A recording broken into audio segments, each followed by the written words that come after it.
Ladies and gentlemen, welcome back to another episode of the Popcorn Square Podcast. I am Neff with my co-host Kage. and Buttons. and we're talking about November. November has arrived. A couple cool films that we are all interested in.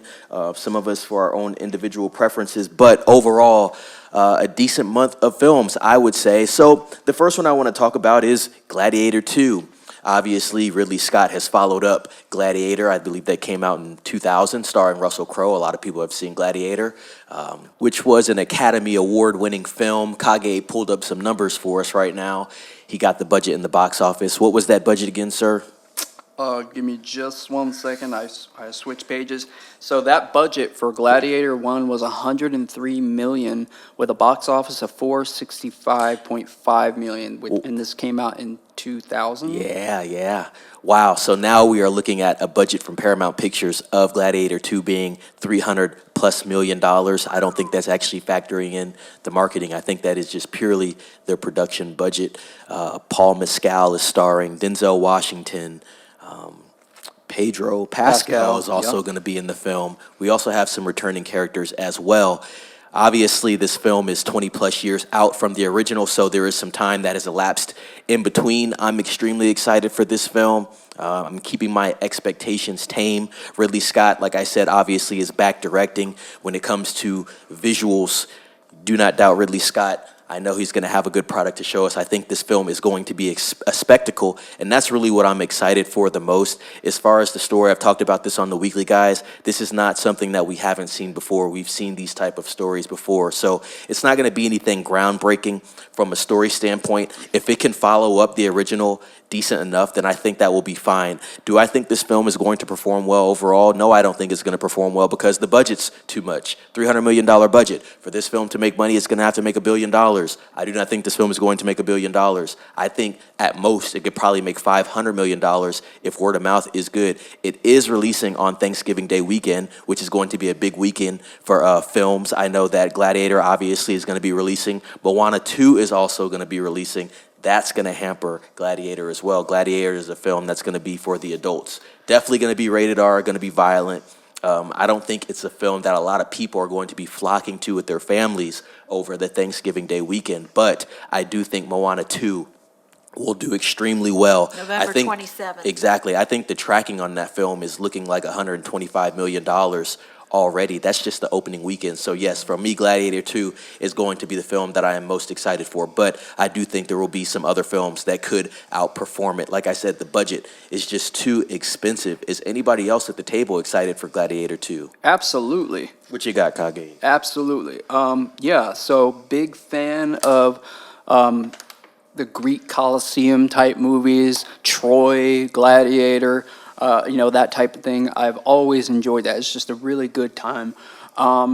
This film, in particular, I'm excited to see this world again post Maximus, because as we all know from the first film, he's gone. He's gone. He's not here no more.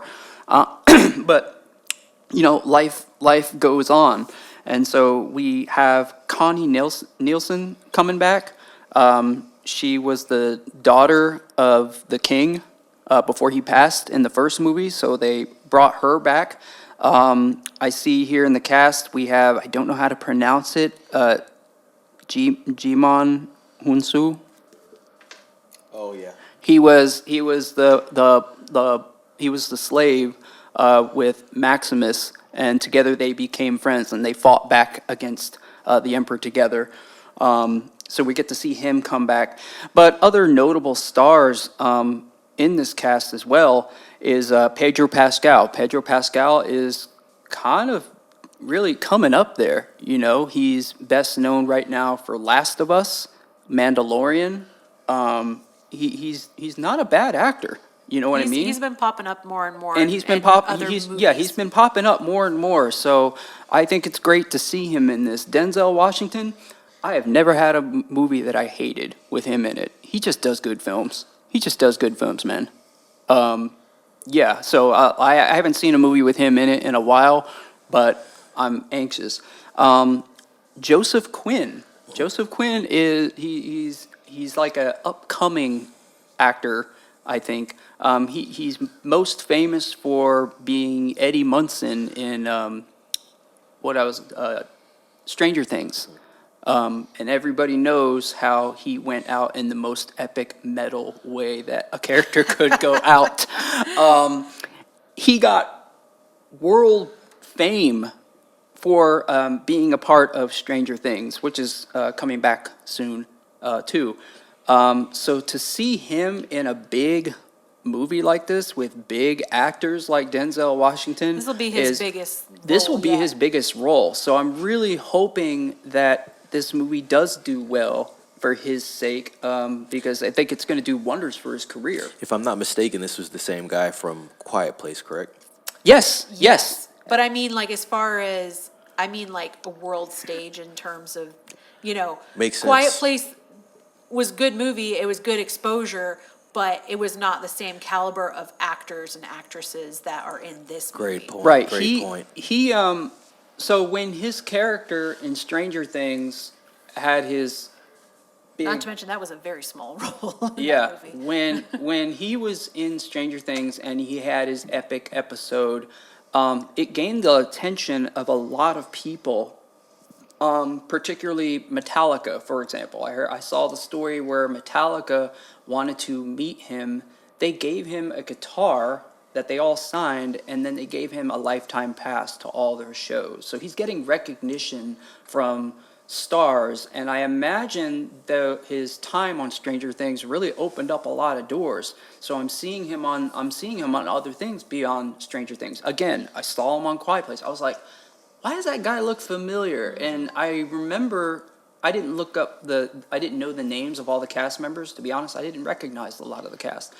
But when I saw him, I'm like, why does he look familiar? He kind of looks like, no, it can't be him. And I'm like, oh crap, it is him. Yeah, I'm pretty cleaned sure up when with we- short hair, and Yeah. I was like, wow, okay, fooled me. So I saw him in that, and I liked that movie. It wasn't the greatest movie in the world, but I liked him in it. So to see him in this is just, it's exciting stuff. Because if this does well, he could be. Yeah, like Button said, it's definitely a different type of stage, especially when you got Ridley Scott filming this film. Yeah, this is going to be a good film. Obviously, there was a lot of talk about what was going to transpire as far as going into this film. A lot of people had negative reviews on the trailers, etc. I think that second trailer did a lot better. I didn't mind either trailers. I thought they set each other up very nicely, and I think this film is going to be good. I think a lot of people are stuck in the past, kind of like what we saw with The Crow. Oh, Gladiator 1, it can't be topped, this and that. Obviously, there has been a gap in between time with these films. You could argue that the film is out of its time period, but the film could still be a solid movie, regardless of what anybody thinks. And, I would challenge any naysayers if they're looking at the trailer and saying, I don't think this is going to be good or this and that. You should actually go watch the movie. And if the movie's not good, well, then it's not good. But I'm willing to say that this film is going to be at least decent at best. Definitely a movie that I'm excited for this month. To speak on a film I actually just saw yesterday, Heretic. This is starring Hugh Grant, Sophie Thatcher, Chloe East, and also Topher Grace makes an appearance. I haven't seen him on anything big in a while. This is an A24 production.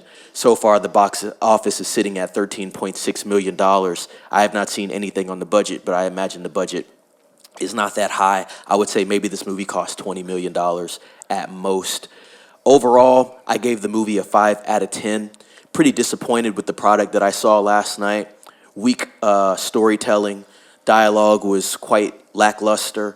A lot of plot devices that led to nothing. A lot of wasted time. You could have cut 20 to 30 minutes off this film.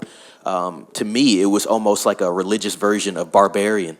But I do like Barbarian. I've talked to Kage about this as well. We kind of differ on that. But I do think Barbarian was a decent film. But this is like the religious version of that. So a lot of challenging of different religions. The message is cool. I just don't feel like that the film was written that well. We need better script writing. And I think A24 is going to need to step back and really think about the films that they are picking up to distribute, because there's films that you could have put more money behind and put out a better product and probably got a better return. We do have to see what this film eventually returns to the studio, but overall, I didn't feel that this film was that good, to be honest. I wouldn't recommend this film. Like I said, a 5 out of 10. If I give a film a 5 out of 10, it's definitely a do not recommend film. Like I said, A24, you know their stylistic approach. You know the films that they go after for distribution or either to create. But overall, was very disappointed with this film. I went in with, I wouldn't say super high expectations, but based off the trailers and how it was presented, it definitely it presented itself as a different type of film that had a unique spin to it. And while there were aspects that were unique, it wasn't unique enough to actually make the film good. I mean, at one point in the film, Hugh Grant pulls out the Quran, the Book of Mormon, the Holy Bible, and then pulls out 3 boxes of Monopoly and tries to make analogies between the books and Monopoly. It's a complete joke. But with that being said, guys, I'm not going to spoil any more about this film. Go watch Heretic if you want to. I've given you my review. That's Neff's review of Heretic. Like I said, 5 out of 10 film. Don't know how this film is going to perform overall, but if it's something that you are interested in, go give it a look. Let me know what you think down in the comments if you have watched this film or have heard anything else about it. But let's move on. So we talked about Gladiator 2. Me and Kage talked about that. Don't know if Buttons is going to be watching that one, but hopefully she does. We'll have a good dialogue about that if she does decide to watch that film. That is going to be put out by Paramount, guys, and that is coming out, I believe, on the 22nd of November. Don't quote me there. I think it's the 22nd. Can you check that, Kage? Looking it up right now. Let's see, Gladiator 2. It says this is supposed to be coming out. Where are we at? Interesting. November 14th for Australia, New Zealand. United States, 22nd. Yes. All right, I was spot on. So we covered Gladiator 2. I gave you my quick review of Heretic. Now it's time for Buttons to give us her expectations for one of her most anticipated films of the month of November. All right, so we're going to be talking about Wicked here. Now, as I mentioned before when we discussed Wicked, it is going to be one of those niche audience films. It is for anybody who's ever like heard the music, anybody who's ever watched Glee and loved Glee. This movie is for you guys. This is your little treat that they're doing now. Ariana Grande is going to be obviously going to pull in a lot of fans for that, but there's also the character who's playing Elphaba, which is Cynthia Ervio, I think. And she and Ariana Grande, in my opinion, the biggest gripe that I have about Wicked is that they are not the age range of the characters. I don't think it's going to be a big issue for me, like watching it, because at least they're very talented singers. So when you're doing a musical, that's one of the big things for me. You got to have talented voices in those roles. If you're going to do a musical, you got to at least have the background for being strong vocals.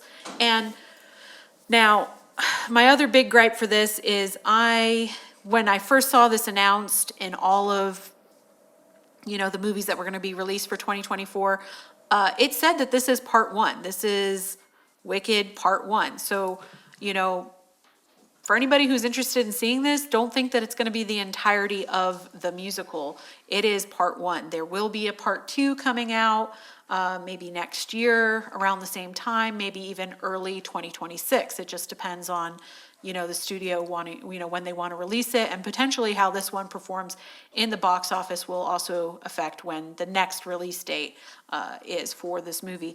But it is going to be direct competition because it comes out November 22nd, just like Gladiator. So I think, you're going to see this movie not perform as well as it could for 2 reasons. One, because there has been a little bit of fan bashing from the main actress, Cynthia. So there's some controversy around that with some fan art that came out that she vocally got on there and bashed her, core audience.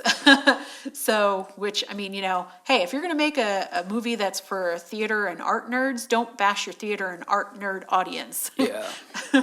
But, we all know what it's like to work with temperamental talent. So, and Hollywood. You're making me think of the Snow White movie with all the controversy coming out with the Rachel Zegler. Yeah. bashing everybody Running her online mouth. and Yeah. like Disney's trying to do damage control. Yeah. If that movie comes out, I'll be very shocked. I'm not seeing as much controversy with There's Wicked, not a ton but I do know as yet, I am but yeah. aware, yeah. And I think part of it is because, they've been trying to, because this movie's about to come out, they're like, hey, let's, clean this up, do some more promoting. And they have been promoting this movie pretty hard as far as, going out there and doing performances from the show and little, behind the scene, different things for, other TV specials and things like that. So, I personally, I was always looking forward to this movie because I want it to be good. I want so bad for it to be good.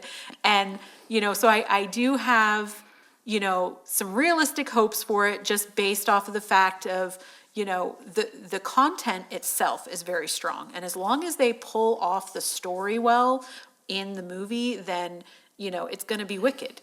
You're going to enjoy it. If you enjoyed it, if you've ever seen it performed live, then you're hopefully, as long as they do justice to the original material, then you're going to enjoy it because it's wicked.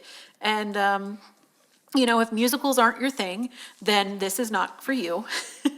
I will say, as far as, taking the stigma out of musicals in general, you either like them or you don't like them. Some people were like, oh, they're so fanciful. And then like something like Phantom of the Opera came out and they're like, yes, it's a serious rock ballad of, intensity and it's completely different from all the fluffy over the top pieces that you normally see on Broadway.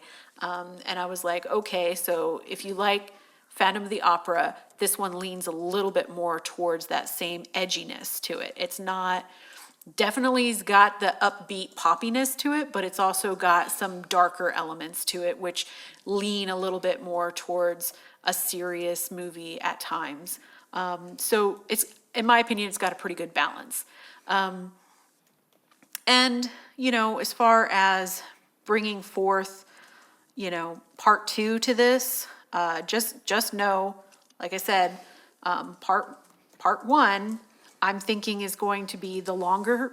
We looked at the runtime for this, and I believe it's over 2 hours. It's almost like 2.5 hours, I think, which is a lot. But if you've ever seen the play, the musical, excuse me, then you know that part one was longer. So I was actually kind of looking at that going, I feel like if they already knew they were going to split it into two parts, they could have cut it a little bit to make the two movies equal.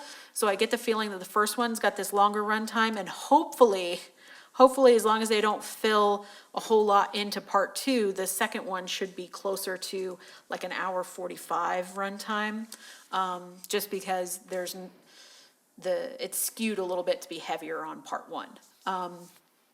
But like I said, I'm really hoping it does well. I've got, me and another friend are already planned on going to go see this, and so we have some pretty high hopes. I'm just hoping that they didn't spend more on the budget for the actresses than they did on the actual quality of the film. But so far in the previews and everything, it looks like they're putting quite a bit into it. I will say, pivoting on this, when we talk about budgets on these films, especially going into the holiday season, like sometimes they'll throw extra money at some of these films because they know that they're going to hit a heavier box office, or at least they're hoping to because of the holidays. They're hoping more people are going out to theaters, more people are, bringing their families, and that's why you see more family movies as well. Two big family movies, or three actually, three big family movies coming out at this time of the year. So right now there's already one called The Greatest Christmas Pageant Ever, or The Best Christmas Pageant Ever, I believe. And then there's also going to be Red One, and then Moana. So Moana's going to come out after Thanksgiving, right after Thanksgiving. Red One, I believe, comes out on the 15th of November, and then this Best Christmas Pageant Ever, I think, already just came out. I don't expect a whole lot from that one. Red One, I know they have a very bloated budget for, though. Like, I want to say they spent... I feel like that's the Christmas movie with The Rock. Yeah, that's I The feel Rock, like Chris Evans. I feel like that's gonna be a fun movie. I'm kind It of looking looks like forward a to fun that one. movie. It's a comedy. It's The Rock. I mean, think it's going to do so much better than Nosferatu coming out on Christmas Day. Hands down, the worst well, I mean, release this date is a ever. Christmas movie. Yeah. Well, right. Like what I'm saying is like the films you mentioned, even Wicked, that's not my cup of tea, but it seems even that seems more appropriate for the holiday season Than than Nosferatu. than Nosferatu. That movie, I want it to be good. I do, but I just don't think it's going to get the box number simply because of when It's coming out. it's coming out. But yeah, we do have some movies coming out in the holiday season. Definitely look forward to. I know the red one. That's definitely one for me. I do have a question though for you, Buttons. So, for myself and people out there that don't know, how can you compare Wicked to Wizard of Oz? Because it's in that universe, but Wicked is more about the perspective of the witch, and that Right. is the extent of my knowledge. So there, what can you so tell it us is about that? a series of books Oh, wow. that came out, and Ivanko or Ivan. I'm sorry. Hold on, let me look that yeah, up real let's, fast. The author, she's done like, I want to say there's like 3 or 4 books, but there's like Wicked, Son of Wicked, like all of these. Okay, so some expanded lore. Right, Okay. right. So there's definitely a lot of background to her character. And the easiest way to equate Wicked, because Wicked is a reimagining. It's a retelling from the perspective of the Wicked Witch. So it Okay. still is in that realm of Wizard of Oz universe, but it's almost like when they did Maleficent.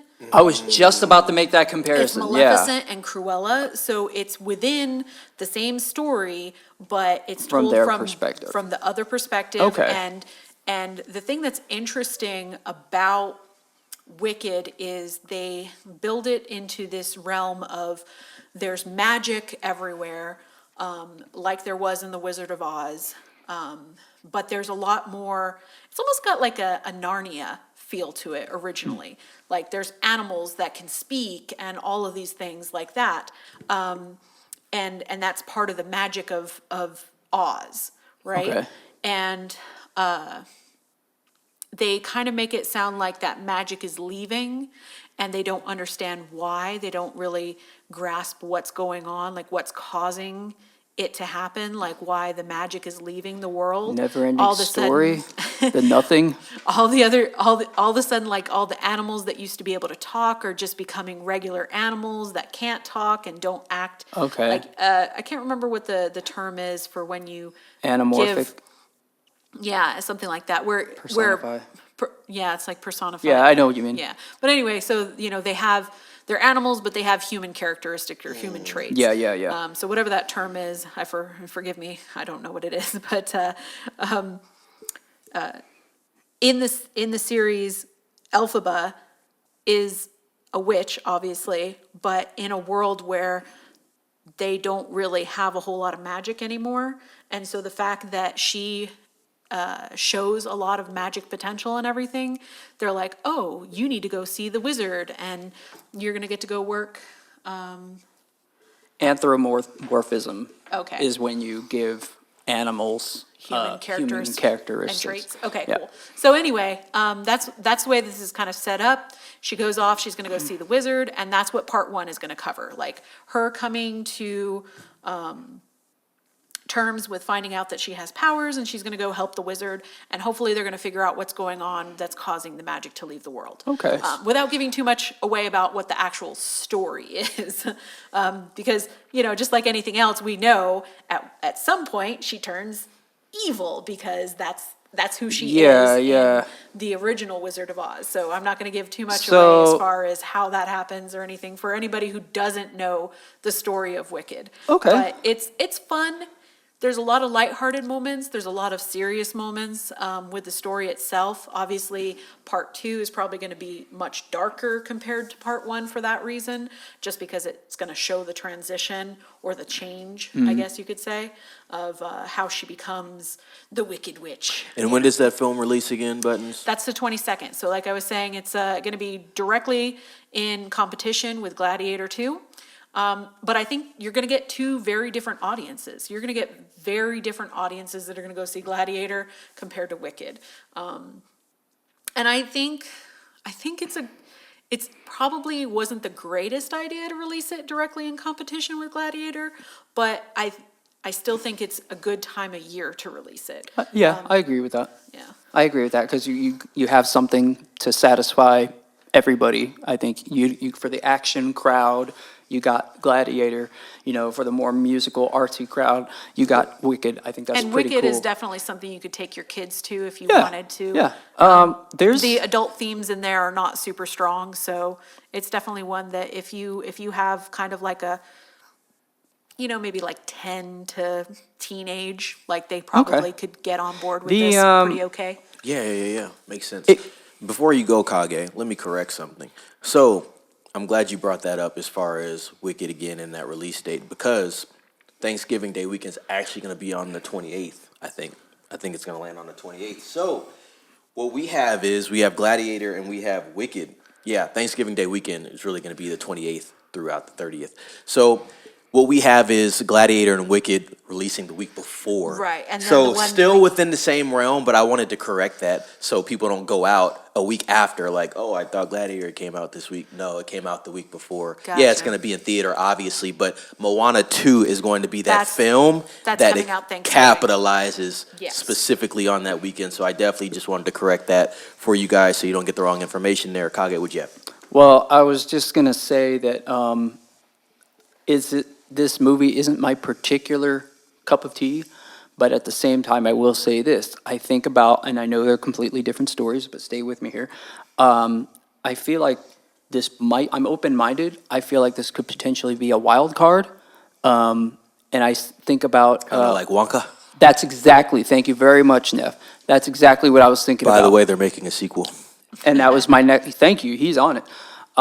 Yeah, like, it wasn't the type of movie that I normally go to, but I went with my mom, and I was like, okay, let's see it. Musicals aren't normally my thing, but let's go. It was lighthearted.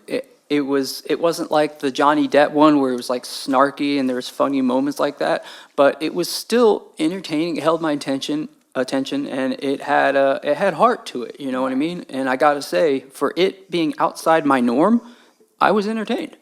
So, will I see this movie in the theater? Probably not. I might give it a go on stream. Good. I respect that. Yeah. And I Might be mean, something you stream on. Who's putting the money behind this film? for Wicked? Yeah, Like, you mean what? the studio? Yeah. So I believe. So look that up. We'll talk about something else. Let's talk about the Penguin Yeah, and Dune Prophecy. yeah. What are you thinking so far, Kage? Well, let's see. We're both on the 7th episode. Obviously, there's 8 episodes total. Penguin is going to have its finale tonight. Woo! Tonight, obviously, this podcast is going to be going out a little later. But yeah, tonight, obviously. So November 10th, we have the final episode of The Penguin. It is an 8-episode series. Overall, the quality is extremely good. The writing is great. Obviously, this Penguin is Colin Farrell. He's played by Colin Farrell, that is.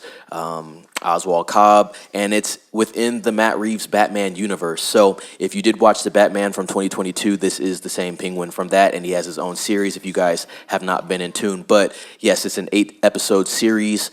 Tonight is the finale. It's been a pretty solid series all the way through.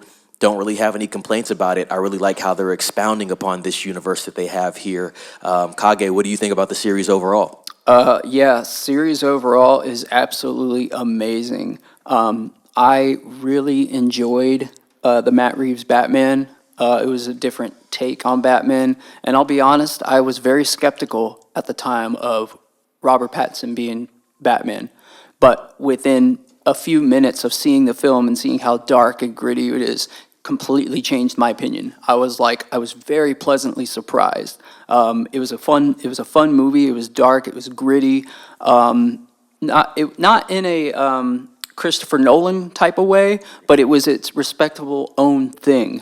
And I appreciate that it's not trying to be Nolan's version. But going into the show, yeah, it takes off right after the movie. Yeah, man, I went back and watched it. This show made me go back and watch the movie again and come back into it with a fresher mind, and I was like, okay, I know what happened to Gotham. I know what happened here. For being a show within the Batman universe and not having Batman in it, it is very solid. The acting, the scenes, the cinematography, everything is just rock solid. No complaints, not a single complaint. I didn't find myself skipping episodes or feeling an episode was weaker than the other. Every episode has given me more lore, more to be invested about. And so, not to spoil anything, but man, we really get to know the character of the Penguin. He's not the '90s version Danny DeVito, God bless him, but it's not. Don't hate him, It's my favorite it's Penguin. not it's not hokey at all. He is not a waddling guy with a top hat, and he is a dangerous dude. Yeah. And he is not to be trifled with. Even Sophia Falcone. This show does a good job at making you invest. It just gets you invested, I should say, into the characters and their arcs. It makes them interesting. In that world. Exactly. And that's why I said the fact that they really expand and expound upon this Matt Reeves Batman universe is amazing. That's one thing Nolan's didn't do. Obviously, Nolan's trilogy is the bar, but I've talked to Buttons about this, and I think I've talked to you about this, Kage. I think Batman 2022 is better than Batman Begins. So we will just have to see what happens with Batman Part 2. That is going to be the film that really defines this trilogy, and it is going to be a trilogy. Talked about that on the weekly. So we do have Batman, obviously, that's part 1 from 2022. Then we're going to have Batman Part 2 coming out probably in the next 2 years or so. I think they start shooting in early next year, around January or February for that. Obviously, the plot details are under wraps. They're keeping it very secretive. I'm sure Warner Brothers and Matt Reeves, they're cooking up something really interesting there. And then there's going to be a Batman Part 3 we got news on. And they're contemplating actually doing a Joker series, kind of like the Penguin, before you go into Batman Part 3. So they have a big system that they're working on right now. And so everything is falling into place. But overall, the show's great. If you guys have not watched The Penguin, go watch The Penguin. We talked about it right now. Obviously, we're in episode 7, and the finale is tonight. It's 8 episodes total. If you haven't watched it at all, you can actually binge it all the way through at this point. I've talked to a couple people about actually doing that. So that is on Max currently, but The Penguin starring Colin Farrell and Kristen Milioti, can't forget her as well. She's playing Sophia Falcone. Well acted, well put together show. Even the guy that plays, what's his name, man? Victor, he's pretty good too. Everybody in this show is acting high level, and the cinematography is still on point, the same that we saw with Matt Reeves' Batman. Everything about it, the writing's solid. We can't praise it enough, guys. So yeah, Penguin out now. Go watch that. We both recommend it. Yes. The next series that we have coming up that's highly anticipated on Max as well is Dune Prophecy. Kage, I'm gonna let you speak on that. Actually, right real quick before we launch into that, I just wanted to Got give you the guys studio? an update. Yep, that's Okay. Universal. Universal is for Wicked, and How much does this movie cost? I know they spent a pretty penny on it. Are they showing us the budget yet? I think they did actually give me the budget on this. Because I noticed some movies, they'll wait to like the week before, and then you'll get that budget information. Instead of before, sometimes you'll hear it. 145 million. Yeah. So they, A like I month said, earlier. they threw quite a bit of money into this. 145. We did talk about that earlier this week, huh? Yeah, we did. And That's not bad. It's really not, considering the names that you've got tied to it and the amount of CGI that's And the going to be movie's in almost this. 3 hours long. Yeah, it's got pretty a good budget. Yeah, it's got a good runtime. But yeah, so and you've got a good director too. You've Yep. got I think it's John Chu, Mm-hmm. which he's been behind some pretty big movies, and I think this is right in his wheelhouse as well, as far as the type of movie that it is. So, I mean, one of his movies that he's done more recently that I really enjoyed was Crazy Rich Asians, which was 2018. I mean, he's done some other things since then, but that one I feel like, he really got a lot of fame and a lot of recognition for that film because it was such a success. But I think I also did double check, and right now they do have part 2 slated to come out in around the same time in 2025. So they're planning on doing them back to back. This one being released now and the next one being released around the same time next year. Kind of giving me Matrix vibes, if y'all remember that. Yeah. They released 2 and 3 very quickly with each other. Well, I'm sure they wanted to film, Within the same year. Yeah, they probably filmed all this stuff at the same time, because, when you got stars this big, you gotta kinda, work around their Tailor their schedules. schedule. Yeah, of Exactly. course. So a lot of it's probably, spending all the extra time editing and CGI and all that other Yeah, fun stuff. putting the post-production. score- Post-production, yeah. Exactly. Kage, let's hear it. So Dune Prophecy. November 17th. November 17th, coming up very, very soon. And I think this is great timing because, again, tonight is the last episode of Penguin. Go check it out. Fall is a great season right now for shows because we got Penguin out right now. We got Dune Prophecy about to pop off. We have Arcane League of Legends, 3 Squid episodes. Game next month. Squid Game, yeah. Squid Game. So the movies, if they're not your thing, shows have got it buckled down. But let's talk about Dune. So we here at Popcorn Square, we're big Dune fans. We've talked about the first and second films extensively. We had 2 episodes solely about Dune, just to put it out, just to reaffirm that. Dune Prophecy is kind of a wild card. I heard about this a long time ago, being a Dune fan. I definitely did hear about it. And I didn't really know much. The only thing I knew about it was that it has nothing to do with Paul Atreides.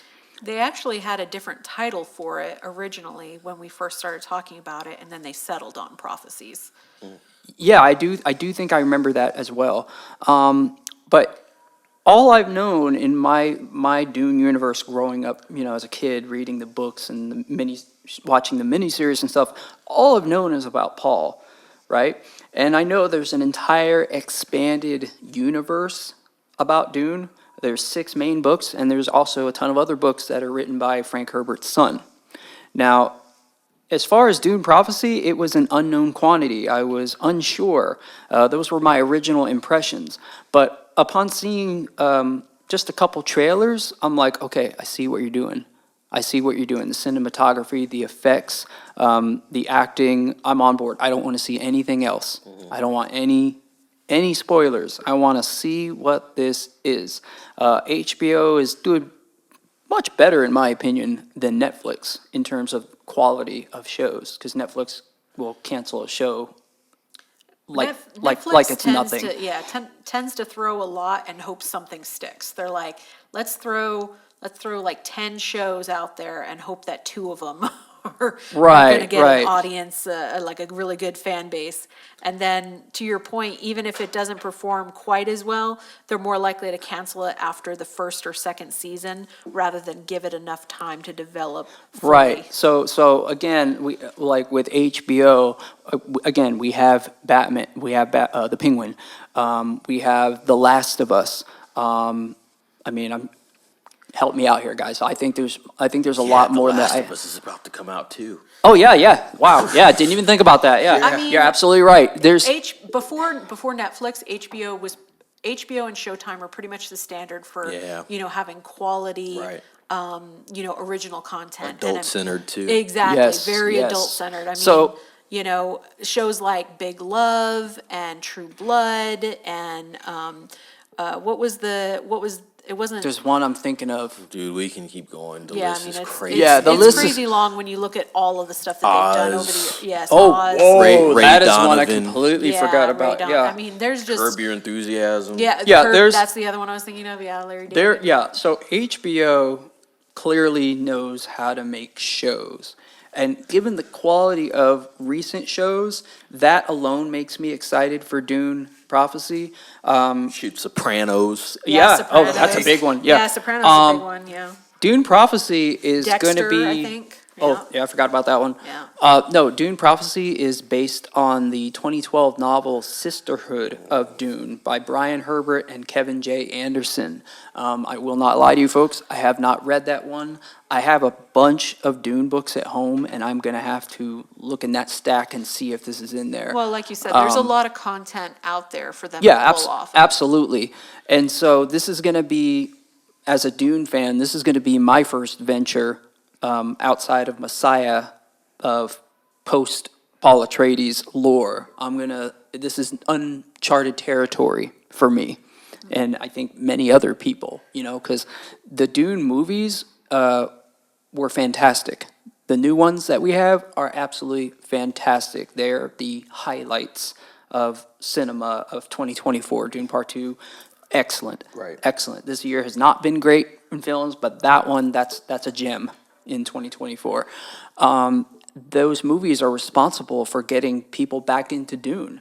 Dune is making a comeback. That movie, Part 1 and Part 2, those movies, they're getting people to go back and read the books. It's getting people to go back and look up the shows. Even a Dune video game, Dune Awakening, folks. For any gamers out there, that's a Dune MMO coming out. That's looking pretty promising, so I have my eye on that. So we will see what this show will do for the Dune franchise. And also, as we all know, Dune Messiah is currently out there. That's out in the ether. That's being made. Is that being filmed right now? No, it's going to start next year. It's going to start next year. So it'll be interesting to see how this show lends to the Dune franchise. Are we going to get more Dune games? Are we going to get more Dune shows? Is there going to be another Dune movie made maybe by someone else? Because I know Denis Villeneuve expressed that he wants this to be his last one. So who knows? But regardless, I'm excited. I'm excited to see what's going on here, because this is going to be about the Bene Gesserit, the puppet masters, as it were. They are playing everybody. They have their own agenda. They have their own prophecies. They, again, knowing about Dune, this is the future. They can control if you have a boy or a girl. Right. They have the power to control that. Those women have the power to control that in their body. And that's right. They're all women. Bene Gesserit are women, and that's why Paul is such a big deal, because he's the first basically male Bene Gesserit, and there's a whole prophecy with that. But we're going to learn more about the puppet masters. We're going to learn more about the Bene Gesserit, their lore, their politics, their complexities, because they have their hands in all the cookie jars. They are playing. They're the big player. They have influence over the emperor himself. They have puppet masters. Yeah, they have influence over so many things. And so my knowledge as a Dune fan of them is strictly off what they did to Paul, what they were doing behind the scenes, working with the emperor and blah, blah, blah. It'll be really interesting to explore that. And we're going to see more of a Caladan. That's the home world of the Atreides. So maybe we'll get something in there about them. Who knows? There's a lot of unknowns here, but all in all, the vibe is good.